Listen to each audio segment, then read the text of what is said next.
Lina vivait dans un village tranquille, où les journées s'étiraient lentement sous le soleil chaud.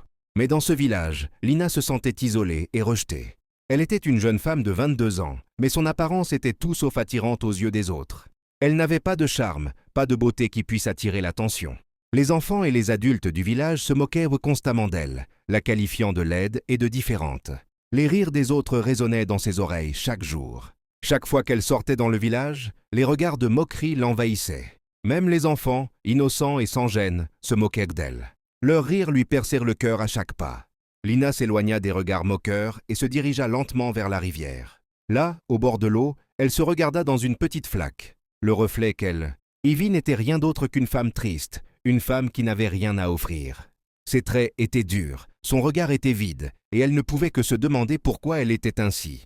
Pourquoi la beauté semblait être réservée à tout le monde, sauf à elle. Dans sa tête, elle entendait les moqueries des villageois. « Regardez cette femme laide. Elle n'arrivera jamais à se marier. » Ces mots résonnaient en elle comme une malédiction.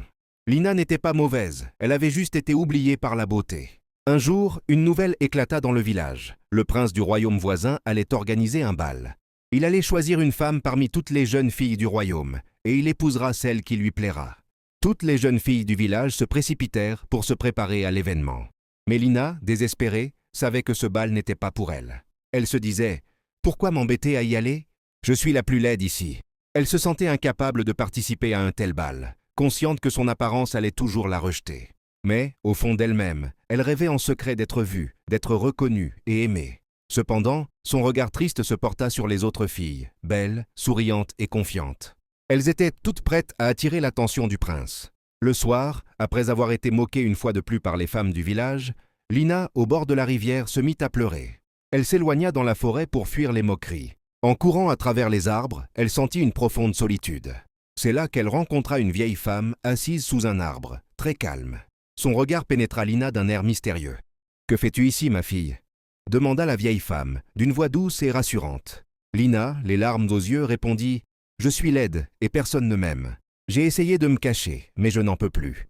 Tout le monde se moque de moi. » La vieille femme la fixa longuement. « Ma fille, la véritable beauté ne réside pas dans l'apparence, mais dans l'âme. Si tu veux changer, je peux t'offrir un cadeau magique. » Lina, incrédule, écouta attentivement la vieille femme. « Je veux aller au bal, » dit-elle, « mais je sais que personne ne me remarquera. » La vieille femme sourit et lui tendit un caleçon magique, un simple sous-vêtement blanc. « Prends ce caleçon. Il te transformera, mais il y a une règle, tu ne dois jamais l'enlever avant minuit.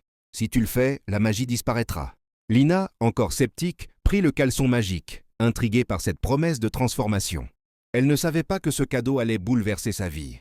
Au petit matin, avec une main tremblante, Lina enfila le caleçon magique. Une douce chaleur l'enveloppa, suivie d'une lumière éclatante. Lorsqu'elle osa se regarder dans le reflet de l'eau, son souffle se coupa.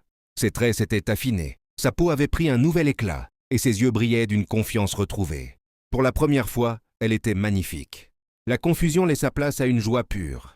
Enfilant une simple robe, elle lui parut transformée, épousant ses formes avec une grâce insoupçonnée. Chaque pas vers le palais était empreint d'une nouvelle détermination. Le palais était un rêve de lumière et de musique. Quand Lina franchit le seuil, un silence tomba sur l'assemblée. Les regards, autrefois moqueurs, étaient maintenant remplis d'admiration.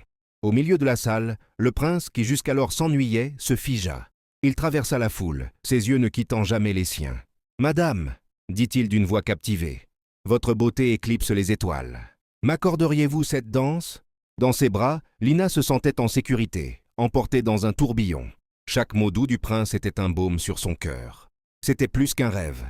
Soudain, le son lourd d'une cloche résonna. Minuit, la panique la saisit comme une main de glace. « Je dois partir », lança-t-elle au prince, déconcertée. Sans autre explication, elle s'enfuit. Dans sa course folle, elle trébucha, et le caleçon magique, source de son bonheur, glissa et tomba sur la pierre froide. Elle n'eut pas le temps de le récupérer et disparut dans la nuit. Un garde découvrit l'objet et le présenta au prince. Serrant le simple sous-vêtement, le prince fit le serment de retrouver la mystérieuse inconnue qui avait volé son cœur. Dès le lendemain, un décret royal fut proclamé. Des affiches furent distribuées dans tout le village. Le prince cherchait la propriétaire d'un caleçon magique, et celle qui pourrait le porter deviendrait sa femme. Ce fut la cohue. Toutes les jeunes filles, pleines d'espoir, se précipitèrent pour essayer le précieux sous-vêtement. Mais le caleçon restait désespérément inerte, trop grand pour l'une, trop petit pour l'autre, refusant sa magie à toutes. Le prince, observant la scène depuis son balcon, voyait son espoir s'amenuiser à chaque échec. Pendant ce temps, cachée aux abords de la forêt, Lina observait le chaos. Son cœur était partagé entre le désir de se montrer et la peur paralysante d'être rejetée sous sa véritable apparence. Chaque jour, elle voyait les gardes passer, entendait son nom murmuré parmi ceux de toutes les femmes non encore testées. Elle se sentait honteuse, prisonnière d'une beauté éphémère. Elle décida de ne pas se montrer, laissant le souvenir de la danseuse du bal s'effacer. Les semaines passèrent. Le prince, accablé de chagrin, ordonna de cesser les recherches. Le caleçon magique, désormais simple morceau de tissu, était son seul lien avec un rêve qui semblait perdu à jamais. Le royaume retomba dans sa quiétude, mais le cœur du prince restait vide. Un soir, au bord de la rivière, Lina contempla son reflet. Mais cette fois, il n'y avait plus de larmes. Elle vit une femme forte, une survivante. Un sourire naquit sur ses lèvres. Elle comprit que la confiance que le caleçon lui avait donnée ne venait pas de la magie, mais d'elle-même. Le lendemain, elle retourna au village. Sa démarche était assurée, son regard droit. Les moqueries s'étaient tues, remplacées par une curiosité respectueuse. Elle avait changé, non pas à l'extérieur, mais à l'intérieur. Alors qu'elle aidait un marchand au marché, le prince, qui marchait sans but dans les rues, passa par là. Son regard croisa celui de Lina. Il s'arrêta net. Ce n'était pas le visage de la danseuse du bal, mais il reconnut la même lumière, la même âme dans ses yeux. Lentement, il s'approcha. Un doux sourire illumina son visage fatigué. « Pardonnez-moi, » dit-il d'une voix douce, « mais j'ai l'impression de vous avoir cherché toute ma vie. » Lina sourit à son tour, comprenant que la plus grande des magies venait de commencer. Le prince ne voyait pas la danseuse du bal, mais la femme dont le regard sincère avait capturé son âme. Ils passèrent les jours suivants à marcher, à parler, découvrant que leur véritable connexion n'avait rien à voir avec la magie. Lina lui raconta son histoire, la peur et la honte, et le prince écouta avec tendresse, admirant sa force plus que sa beauté d'un soir.